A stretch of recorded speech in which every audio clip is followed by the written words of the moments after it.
Hello all, welcome back. Let's discuss few other important evaluation criteria like ROC, AUC and few more. Let's start with ROC. So ROC is Receiver Operating Characteristic Curve. That's a very big name and it actually originates from World War II radar detection terminology. So ROC curve visually represents model performance across a range of thresholds. So we'll discuss more on that. To create the ROC curve, the true positive rate, which is TPR, and false positive rate, which is FPR, are calculated at each possible threshold, or more practically at selected intervals. Let's take an example to understand what is threshold. In the example of spam detection in emails, if we set high threshold, for example 0.8, which is like 80% probability of model telling us that this is spam, which means anytime the model gives a probability score of 80% and above, we mark it as spam. So that's a threshold that we have set in. And we can also set a lower threshold. For example, we can set a threshold of 0.5, which means whenever the model gives a probability of 50% or more, we are marking it as a spam. So this is a very low threshold. And typically machine learning model will give you a probability and you can set the threshold and then decide plan of action. So that is what threshold is all about. So now these thresholds are plotted with true positive rate on the y-axis and false positive rate FPR on x-axis. And an ideal model would achieve a true positive rate of 1.0 and false positive rate of 0 at a particular threshold. So it is represented by 0.01 if consider only that threshold. For example, if I set the threshold of 0.9 and if it gives me this type of graph wherein TPR is 1 and false positive is 0, so that's a perfect model for me. Now let's talk about AUC, which is area under the curve. It is actually area under the ROC curve, which reflects the likelihood that the model will rank a randomly chosen positive example higher than a randomly chosen negative example. So for a perfect model represented by a square with sides of length 1, the AUC is 1.0, indicating a 100% probability that the model will rank a positive example above a negative one.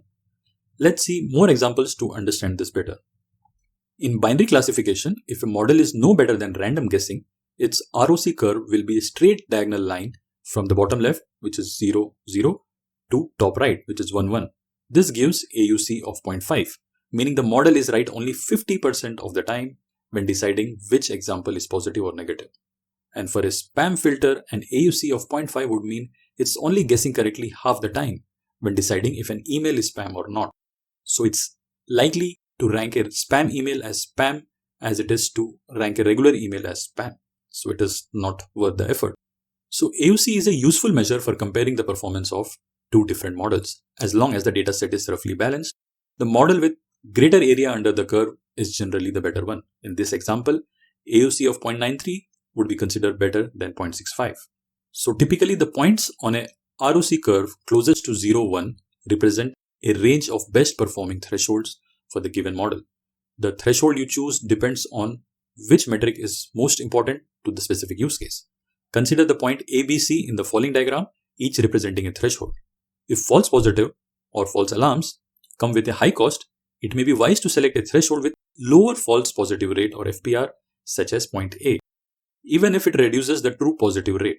On the other hand, if false positives have minimal impact while false negatives, which is missed true positives, are costly, a threshold like point C would maximize true positive rate, and this might be a better choice. When the cost of both FPR and TPR are similar, then point B could be the best balance between TPR and FPR. So that's pretty much in AUC. I hope you understood AUC and ROC curve. Let's move to the next few matrices for model evaluation. Now let's see some of the model evaluation methods for regression models. First is MSE or mean square error. So over here, the average square difference between actual and predicted values is calculated. And you can see the formula over here. And the interpretation is lower values indicate higher accuracy and it is useful for tracking model precision. Next one is root mean square error, RMSE, which is similar to what we saw in MSE. It is just that it is square root of MSE and it aligns with units with the dependent variables. So the advantage is it is easier to interpret because it retains the original unit of measure because you are squaring it and then you are again doing the square root. And the last one is MAE, which is the mean absolute error. Here the average of absolute errors, reducing emphasis on outliers.